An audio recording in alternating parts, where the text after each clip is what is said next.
Hello dear aspirants, welcome to the Arunachal Times news analysis. तो पिछली class में हमने फर्स्ट फरवरी के न्यूज एनालिसिस डिस्कस किया था। तो आज की क्लास में जो सेकंड फरवरी जो कि संडे था और जो थर्ड फरवरी आज जो मंडे है, दोनों का हम मिला के एक साथ डिस्कशन करेंगे।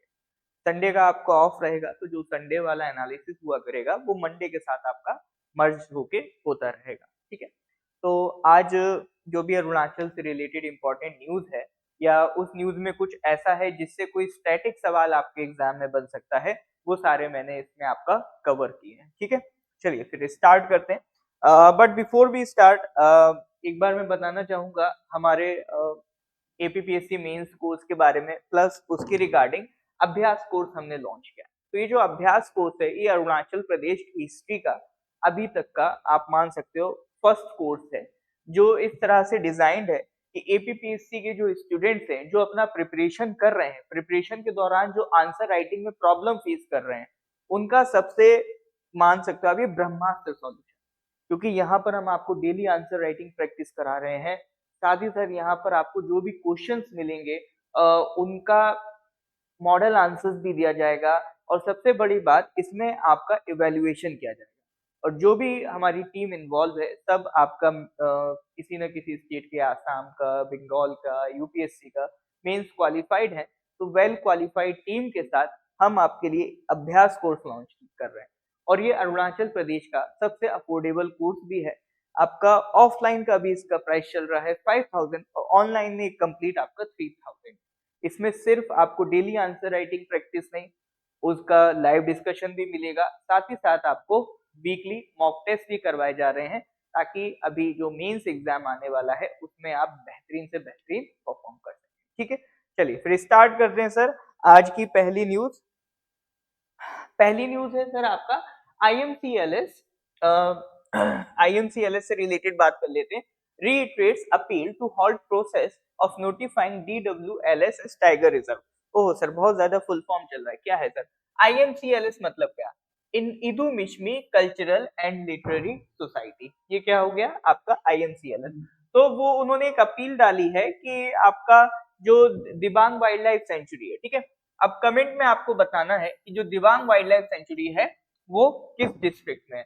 तो देखिए, कोई भी अरुणाचल प्रदेश से रिलेटेड सेंचुरी आती है, आपका बायोस्फीयर रिजर्व आता है, आपका नेशनल पार्क आता है, या कोई भी इंपॉर्टेंट इंस्टीट्यूशन आता है, तो उनकी लोकेशन आपको जरूर पता होना चाहिए। अरुणाचल जीके के नाम पे एपीएसएसबी जनरली इस तरह के क्वेश्चंस आपसे पूछता रहता है। ठीक है, तो दिबांग वाइल्ड लाइफ सेंचुरी को क्या बनाया जा रहा है? टाइगर रिजर्व बनाया जा रहा है। तो जो इदू मिश्मी कल्चरल लिटरेरी सोसाइटी है, उनका कहना है कि इसको हॉल्ट किया जाए। क्यों हॉल्ट किया जाए? उनका कहना है कि the illegal declaration of the DWLS and the subsequent approval of the tiger reserve jeopardizes the Idu-Mishmi community's life and livelihood.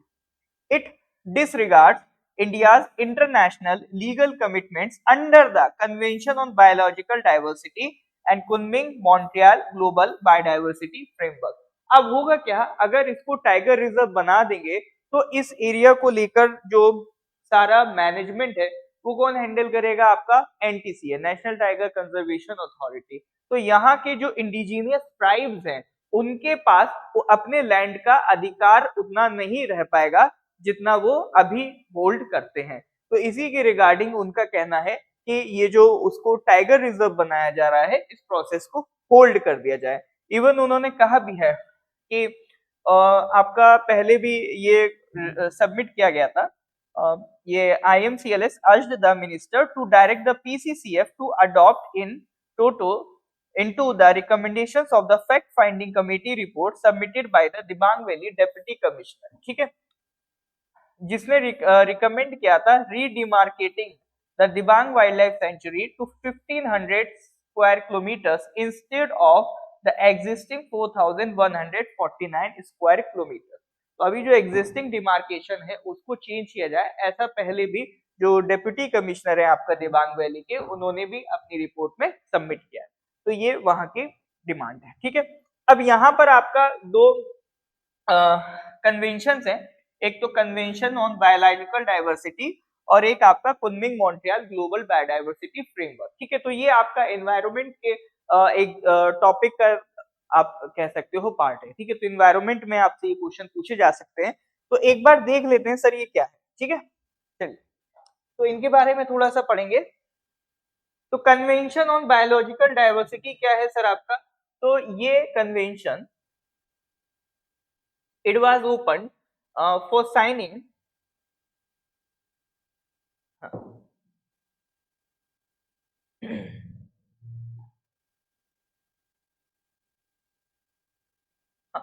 ठीक है। It was opened for signing at the 1992 UN Conference on Environment and Development in Rio, ठीक है।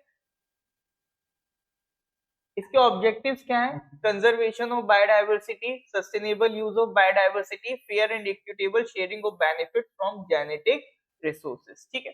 तो main purpose क्या है CBD का? आपका जो भी बायोडाइवर्सिटी है उसको कंजर्व करना है, ठीक है। तो ये आपका कब साइनिंग के लिए ओपन हुआ था? 1992 में, जो यूएन कॉन्फ्रेंस हुई थी on environment and development in Rio, ठीक है। और इसको मैनेज कौन करता है? इसकी कॉन्फ्रेंस ऑफ पार्टी है जो हर 2 साल में आपका मिलते हैं। और इसका सेक्रेटेरिएट कहाँ है? मॉन्ट्रियल। मॉन्ट्रियल किस देश में है? ठीक है, इट इज इन कनाडा, ठीक है। मॉन्ट्रियल एक शहर है, कहाँ का? कनाडा का। इसी बात पे कनाडा की कैपिटल कमेंट में मेंशन करिएगा, ठीक है।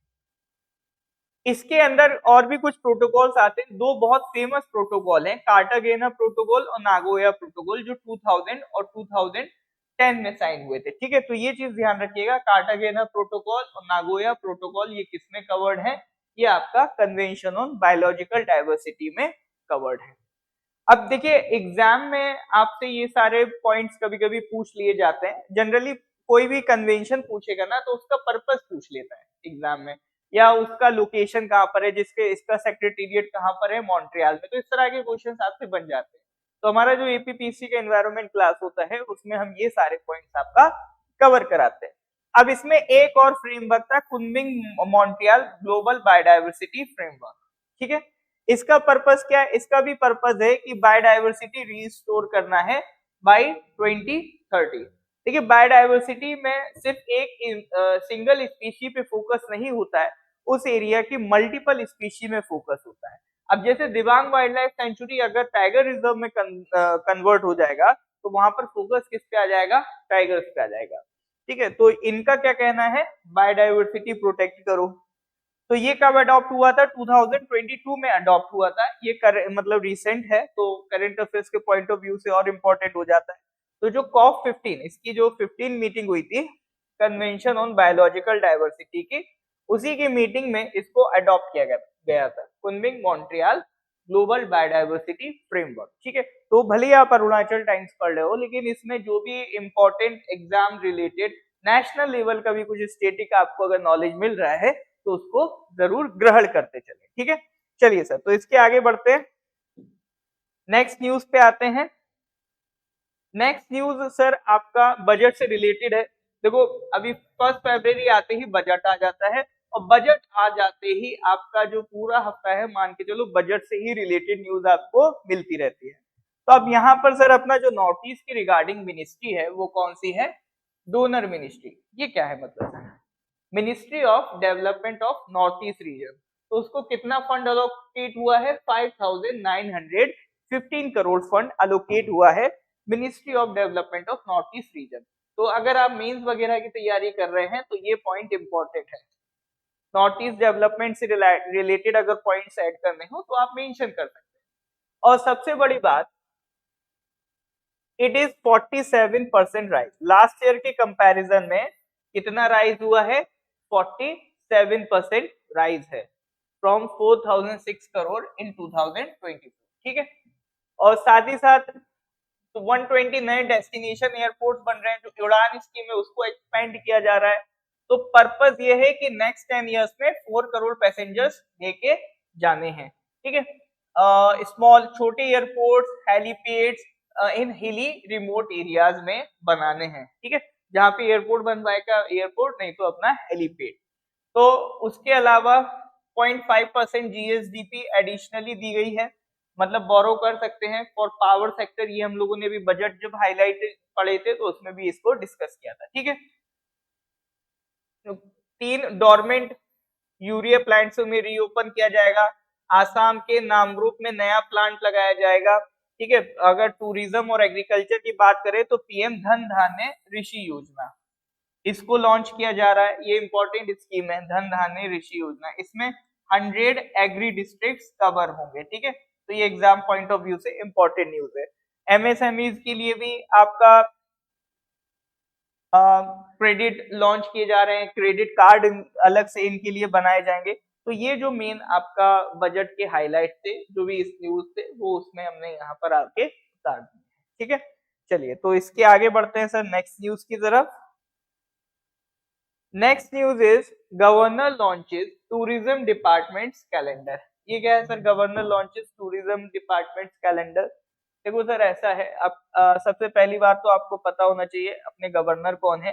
तो केटी पटनायक जी अपने गवर्नर हैं। ठीक है, तो इस बार का जो उन्होंने कैलेंडर लॉन्च किया है, उसको पर्पस है कि आपका जो स्टेट की नेचुरल ब्यूटी है उसको सेलिब्रेट किया जाए। ठीक है, और इसका नाम क्या है? राइज एंड शाइन अरुणाचल प्रदेश। तो ये नाम याद रखना। ठीक है, नाम क्या है sir? Rise and shine Arunachal Pradesh. बाकी जो एक बार बेसिक डिटेल है इसको आप पढ़ लेना, इसमें आपका मेंशन कर दिया है। और इसका जो पीडीएफ है वो आपका टेलीग्राम चैनल पे मिल जाएगा। आप वीडियो में देखोगे नीचे डिस्क्रिप्शन में टेलीग्राम चैनल का आपको लिंक मिल जाएगा। टेलीग्राम चैनल पे जाके आप इसका पीडीएफ भी डाउनलोड कर सकते हैं। प्लस हम अब डेली बेसिस पे आपको जो भी स्टेट स्पेसिफिक करंट अफेयर्स है उसका एमसीक्यू भी प्रोवाइड करेंगे। ठीक है, ऑलराइट। चलिए सर फिर आगे बढ़ते हैं अगली न्यूज की तरफ। नेक्स्ट न्यूज क्या है? Black naked cranes, necked cranes, black necked cranes spotted in new location. तो अभी क्या है सर? ब्लैक नेक्ड क्रेन्स आपका स्पॉट हुए हैं। वो लोकेशन कहां पर है उसमें दिख नहीं रही होगी, मैं लिख देता हूँ। मोर्शिंग एंड डोमको विलेज। ठीक है, दो विलेज के नाम है आपका। कहां पर ये स्पॉट हुआ है? Morshing and Domko village. कौन सी डिस्ट्रिक्ट में है सर ये आपका? It is in West Kameng district. ठीक है, it is in West Kameng district. तो ध्यान रखना। तो मोर्शिंग एंड डोमको जो दो विलेज है उनके बीच में इसको स्पॉट किया गया। An RFO from Eagle Nest Wildlife Sanctuary will investigate if these are the same cranes that have shifted location. ठीक है, तो इसमें देखो एक तो ये विलेज के नाम ध्यान रखना कि इनको कहाँ स्पॉट किया गया है, किस डिस्ट्रिक्ट में ये विलेज। दूसरा, eagle nest wild life sanctuary news में आई है तो इसकी लोकेशन ध्यान रखना। तीसरा क्या है? सांगती वैली। सांगती वैली कहाँ पर है ये ध्यान रखना। It is a known wintering ground for these bird दो इंक्रीजिंग ह्यूमन इंटरफेरेंस में बी कॉजिंग डिस्टर्बेंसेस। ठीक है, तो सांगती वैली का नाम ध्यान रखिएगा, इसका डिस्ट्रिक्ट कमेंट में मेंशन करेंगे। तो ये आपका ये क्रेन से रिलेटेड न्यूज थी। नेक्स्ट न्यूज पे आते हैं सर। आपका जो तालोंग जी हैं उनको आपका युवा भारत गौरव सम्मान मिला है। ठीक है, युवा भारत गौरव सम्मान किसको मिला है? आपका पीसी तालोंग जी, प्रेम कादिर तालोंग जी को मिला है युवा भारत गौरव सम्मान। ठीक है, तो ये आपसे एग्जाम में डायरेक्ट क्वेश्चन बन सकता है अरुणाचल करंट अफेयर्स के नाम पे। अब नेक्स्ट क्या है sir? As it is exam related news नहीं है बट एग्जाम की ही न्यूज है। क्या मतलब है सर कह रहे हो? देखिए सर, अभी एक पर्सन ने एडिटर को लिखा है। तो एडिटर अपने जो भी मंडे को क्या होता है, जो उनको लोग लिखते हैं तो उसके कुछ जो अच्छे उनको आर्टिकल लगते हैं उसको वो पब्लिश करते हैं। तो एक पर्सन ने लिखा है सर आपका कि इशू एपीपीएससी एग्जाम कैलेंडर। किसने लिखा है सर? बामांग तानियांग जी ने लिखा है इशू एपीपीएससी एग्जाम कैलेंडर। तो ये एक बहुत ही सिंसियर डिमांड उन्होंने की है। हम लोग भी एपीपीएससी से रिक्वेस्ट कर रहे हैं कि वो एपीपीएससी का जो एग्जाम कैलेंडर है, क्योंकि 3 साल हो चुके हैं एग्जामिनेशन नहीं हुए, अब स्टूडेंट्स एक्टिव हो रहे हैं। अभी एपीपीएससी ने आपका प्रीलिम्स का एग्जाम कराया, तो एपीपीएससी सिविल सर्विसेज का एग्जाम स्टार्ट हो गया है। बट साथ ही साथ आपका assistant engineer, junior engineer, TGT, PGT, ADU, HDU, veterinary officer, ये सारे एग्जाम्स भी उन्हें कंडक्ट कराने हैं। तो एक ये जेन्युइन रिक्वेस्ट है कि एक स्लेब आपका, जैसे एपीएसएसबी ने इस बार बहुत अच्छा काम किया, जनवरी में ही पूरे साल का कैलेंडर रिलीज कर दिया।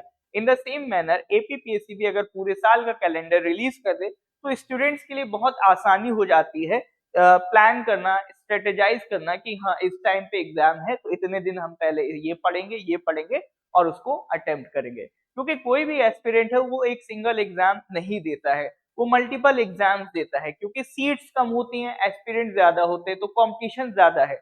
इवन हमारे एपीपीएससी वाले स्टूडेंट्स भी सीजीएल एग्जाम देंगे। तो इसीलिए एक तो ये रिक्वेस्ट है कि जल्दी कैलेंडर है, साथ ही साथ वो एपीएसएसबी के साथ सिंक्रोनाइज करके आए। ऐसा ना हो कि जैसे लास्ट टाइम भी क्लैश हो रही थी, कि ऐसा ना हो कि एपीपीएससी और एपीएसएसबी के जो एग्जाम्स है वो सेम डेट में पड़ जाए। तो ये एक सिंसियर कंसर्न है एस्पिरेंट्स की, जो बिल्कुल सुनी जानी चाहिए। तो ये यहाँ पर आपका आज का जो एडिटोरियल एनालिसिस है वो समाप्त होता है, सॉरी न्यूज एनालिसिस समाप्त होता है। अगर कोई इंपॉर्टेंट एडिटोरियल आएगा उसको भी हम इसी न्यूज एनालिसिस में साथ ही साथ डिस्कस करेंगे। अगर आपको कुछ और पॉइंट अपने ऐड करने हो, कुछ और एक्स्ट्रा अरुणाचल रिलेटेड आप कंटेंट चाहते हैं तो वो कमेंट में जरूर मेंशन करिए, हम उसको भी डिलीवर करेंगे। तो अब ये हमारी पूरी कोशिश रहेगी इसको डेली बेसिस पे आपको कराएं। हो सकता है थोड़ा सा डिले हो जाए क्योंकि मॉर्निंग से क्लासेस होने के बाद अभी मुझे रात में टाइम मिल रहा है उसको रिकॉर्ड करने का, तो उसको रात में ही मैं अपलोड करूंगा। तो आप लोगों से उम्मीद है आप कोऑपरेट करेंगे हमारे साथ। तो इस वीडियो को ज्यादा से ज्यादा लोगों से शेयर करिए, चैनल को सब्सक्राइब करिए, वीडियो को लाइक कर दीजिए। तो thank you very much, have a nice day.